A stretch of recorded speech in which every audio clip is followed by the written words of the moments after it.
প্রশ্নে ফেরত যাই, তুলসী গাবার্ড যা বলেছে এইটার ভেতরে আপনি লিটারালি দেখার থেকেও আপনি ইঙ্গিতগুলো লক্ষ্য করবেন। প্রধানমন্ত্রী কবে দেশে ঢুকবে, তিনি কয় তারিখে দেশে ঢুকবে, মানে ওনারা আসলে কথা শুনতে চান। একেবারে আমি যদি বলি যে ভাই ঈদের পরে এত তারিখে ঢুকবে, যে মার্কিনীরা এই সরকার থাকবে না, এই ইউনুস গভর্নমেন্ট থাকবে না, একে উপড়ে ফেলা হবে। এবং এই ভ্রমণটা তাকে একটা লিগ্যালিটি দেওয়ার চেষ্টা করা হয়েছে যে সে শক্তিশালী আছে অনেকটা। প্রশ্নে ফেরত যাই, তুলসী গাবার্ড যা বলেছে এইটার ভেতরে আপনি লিটারালি দেখার থেকেও আপনি ইঙ্গিতগুলো লক্ষ্য করবেন। অর্থাৎ বাংলাদেশ কি এটা উনি বলে দিয়েছেন অলরেডি, এবং বাংলাদেশের ব্যাপারে যারা যারা চিন্তা করছে তাদেরকেও আপনি দেখতে পেয়েছেন 16ই মার্চ 17ই মার্চের যে বৈঠকগুলো হয়েছে সেখানে।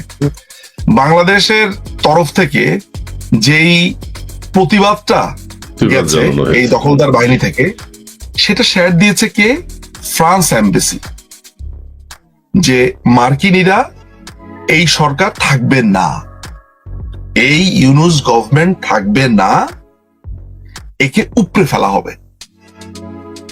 এবং ইউনুসের সারা পৃথিবীতে এমন এনকোয়ারি শুরু হবে, ও কোথায় কি করেছে না করেছে এগুলো আস্তে আস্তে আস্তে আস্তে। শোনেন, পতন যখন হবে তখন একটু ভয়ঙ্কর লেভেলের হবে, কারণ তারা যা করেছে 5ই অগস্ট পর থেকে এখন পর্যন্ত সেটা ভয়ঙ্কর। আপনি জানেন যে যে ডিপ্লোম্যাটটার সাথে আমি যে সেন্ট্রাল লন্ডনের মিটিংটার কথা বলেছি, উনার কিন্তু বাংলাদেশের, ধরেন বাংলাদেশে কি হলো না হলো সেটা তাদের অন্য জায়গাতে কনসার্নের ব্যাপার, মৌলবাদের দিক থেকে ইন্টারেস্টের জায়গা, কিন্তু বঙ্গবন্ধুর বাড়ি অ্যাটাক করা, মুক্তিযুদ্ধকে অ্যাটাক করা, এগুলো ওনার আসার কথা ছিল না। কিন্তু আমি তাকে দেখলাম যে that man was so sorry. এগুলো দেখে সে বলেছে যে এই বাড়িতে আমি নিজে গেছি, এই বাড়িতে আমার সিগনেচারও আছে ওই খাতার মধ্যে। এবং এটা একটা ভয়ঙ্কর ব্যাপার যে তোমাদের দেশে বলে যে পলিটিক্যাল ক্ল্যাশ হতে পারে, পলিটিক্যাল ক্ল্যাশ হবে, কিন্তু তোমাদের দেশে একটা অদ্ভুত ব্যাপার হচ্ছে, মানে একটা অংশ এই ইতিহাসকেও রেসপেক্ট করে না, তারা কাউকেই রেসপেক্ট করে না, অর্থাৎ তাদের অনুসরণীয় কোনো ব্যক্তিত্ব নাই। এই জন্য তারা আইডেন্টিটি লেস, আইডেন্টিটি ক্রাইসিসে ভোগে। আমি একটা লম্বা আলোচনা করেছি, আমার ধারণা যারা বোঝার তারা বুঝবে। অনেকে আজকে বলতে শুনেছি আর এক লোককে যে তুলসী নাকি ধান্দাবাজ, এই সেই হাবিজাবি নানান ধরনের কথাবার্তা বলে থাকে, সে জানেও না এটা রিপারকেশনটা কি হতে পারে, তার এই বক্তব্যের রিপারকেশন কি হতে পারে, এটার রেজাল্ট কি হতে পারে। যাই হোক, সেসব বিষয়ে আমি যাচ্ছি না। শুধু আমার কথা যেটা হচ্ছে সিম্পল অ্যাজ দ্যাট, যে এই পশ্চিমা শক্তির নিজেদের ভেতরে একটা ঝামেলা তৈরি হয়েছে, অর্থাৎ ইউরোপিয়ান ইউনিয়ন একটা সাইডে, মার্কিন শক্তি, ইন্দো প্যাসিফিক এবং হচ্ছে সোভিয়েত, প্রত্যেকটাই আপনার নজর রাখতে হবে। আমি আপনাকে একেবারে মানে দায়িত্ব নিয়ে কথাটা বলছি। $2.5 বিলিয়ন সেখানে তার বিনিয়োগ আছে, তার ভিয়েতনামে বিনিয়োগ আছে, তার ইউরোপে বিনিয়োগ আছে, আমেরিকাতে বিনিয়োগ আছে। এই লোকটার কিচ্ছু কি মানে বাংলাদেশ নিয়ে এখন পর্যন্ত কোনোদিন তাকে আপনি শহীদ মিনারে যেতে দেখেছেন? আপনি 5 তারিখের আগে চিন্তা করেন, 5ই অগস্টের আগে কখনো রোহিঙ্গাদেরকে নিয়ে একটা ওয়ার্ড বলেছে? না। ওর এই বাংলাদেশে কিছুই আসে যায় না। বাংলাদেশের মানুষ হয়তোবা অনেকে সাহস করে নামতে পারছে না, আগুন জ্বলছে অনেকের মনে। আমি জানি যে এই যেমন আজকে হাসনাত, সার্জিস, এদের কথাবার্তা যখন শোনে মানুষের ভেতরে আগুন জ্বলতে থাকে, এবং এই আগুনটা এমন একটা অবস্থাতে যে আমরা ভাবি যে এদেরকে কয় টুকরা করবে, কয় টুকরা না। আমার মনে হয় এদেরকে আগুন দিয়ে জ্বালিয়ে দেওয়ার পরেও মানুষ আফসোস করবে যে ঠিকভাবে মারতে পারলাম না।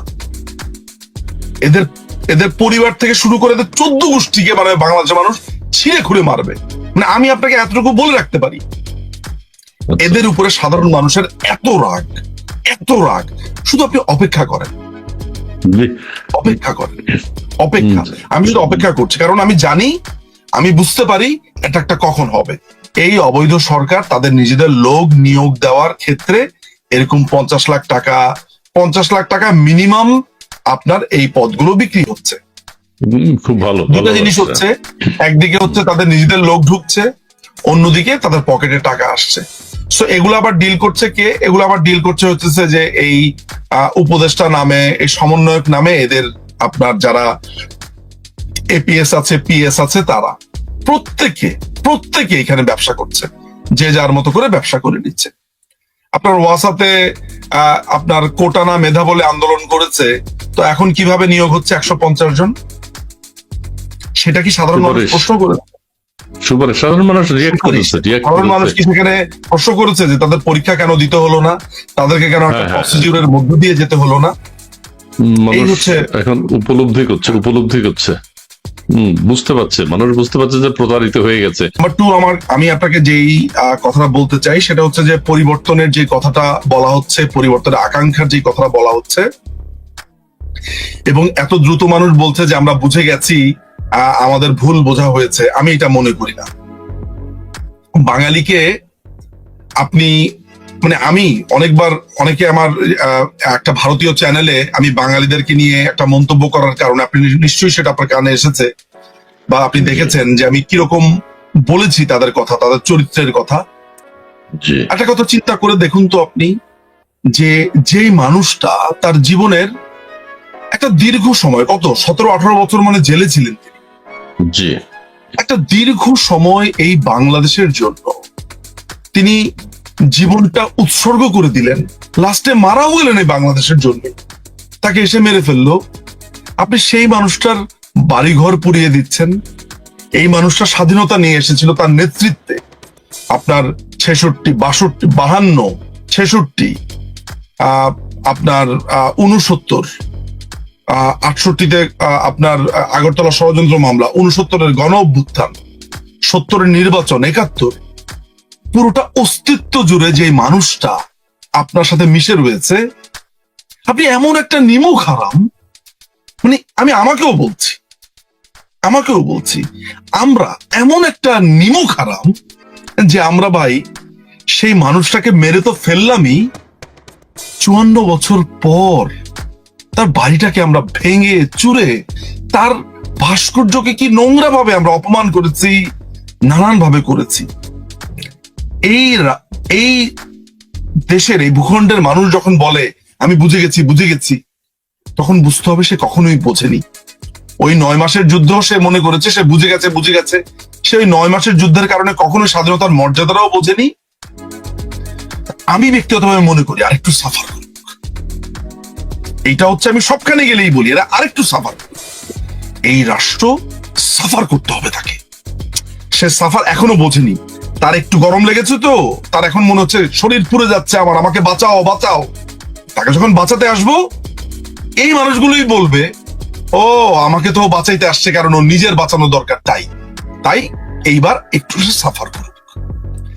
ভারত বাংলাদেশের 1 কোটি মানুষকে সাহায্য করেছে, সেখানে জায়গা দিয়েছে, ওষুধ দিয়েছে, অস্ত্র দিয়ে ট্রেনিং দিয়েছে। পরবর্তী সময় সে আমার দেশে ঢুকে আমার সাথে, সে মুক্তি বাহিনীর সাথে সে ঢুকেছে, কারণ তার উপরেও আক্রমণ হয়েছে। সো সে আমাদেরকে সাহায্য করেছে। মুক্তিযুদ্ধের পরে কি বললাম? ভারত আমাদের সবকিছু নিয়ে যাচ্ছে, ভারত আসলে আমাদের স্বাধীনতা চায়নি, ভারত আসলে তার নিজের লাভের জন্য, এতটুকু আপনি খালি এতটুকু ভাবেন তো ভাই, যে স্বাধীনতার জন্য একটা দেশ এইভাবে হেল্প করার পরে তাকে আমি এইভাবে অস্বীকার করছি। তো একইভাবে বাঙালি খুব দ্রুত আপনার সাহায্যটা ভুলে যায়।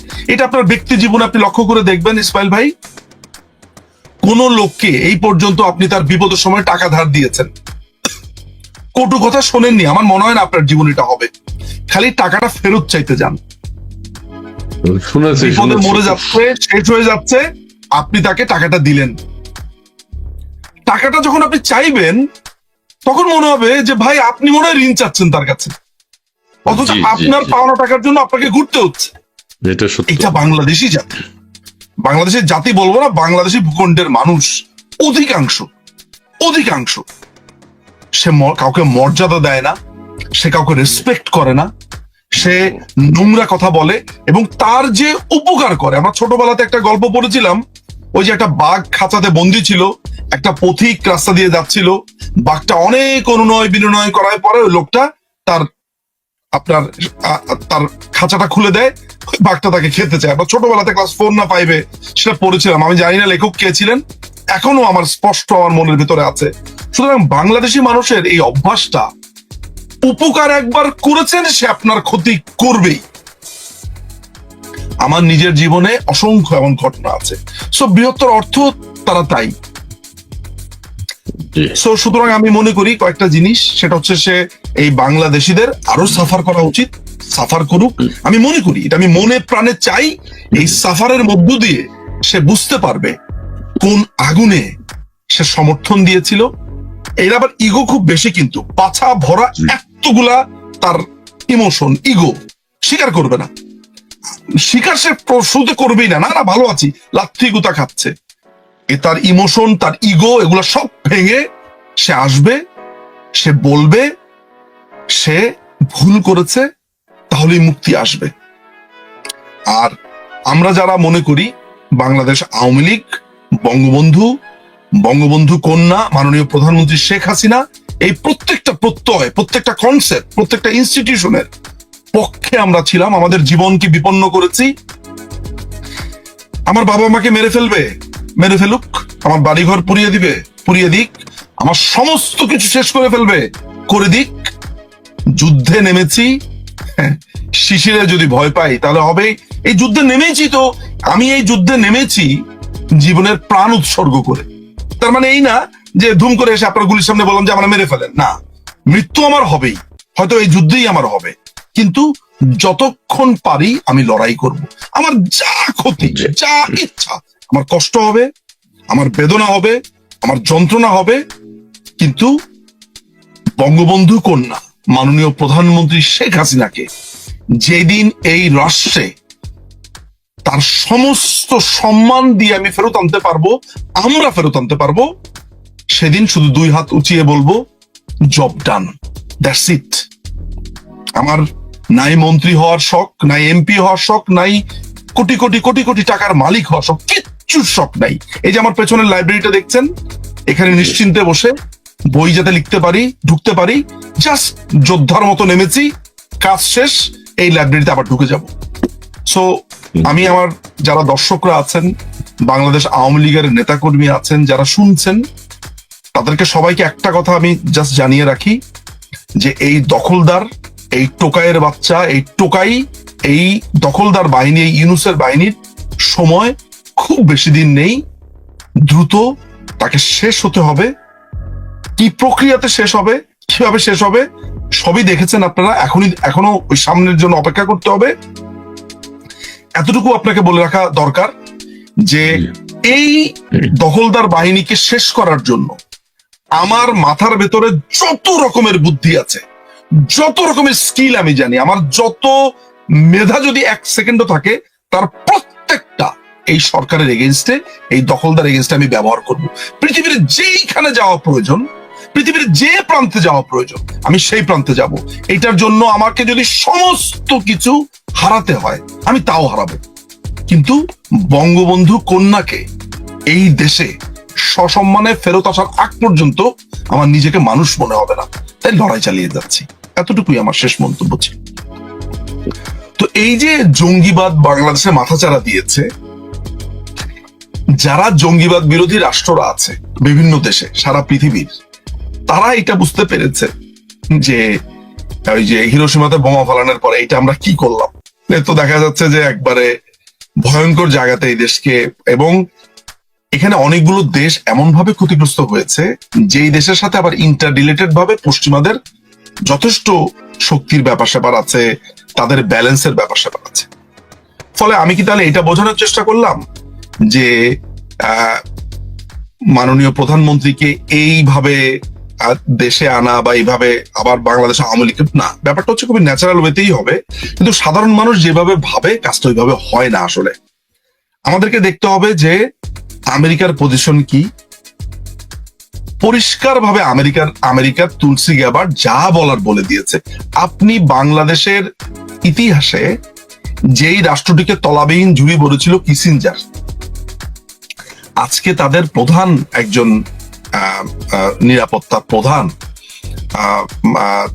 গোয়েন্দা প্রধান, তিনি আজকে এসে ইন্টারভিউর ভিতরে একটা বড় অংশ বাংলাদেশকে নিয়ে বলছেন, এবং তিনি যা বলেছেন এটা হচ্ছে এমন যে বাংলাদেশ জঙ্গিবাদের দিকে প্রবলভাবে ধাবিত হয়েছে। আর কিছু যারা বুদ্ধিমান তারা বুঝে ফেলবে আমেরিকার অবস্থানটা কি।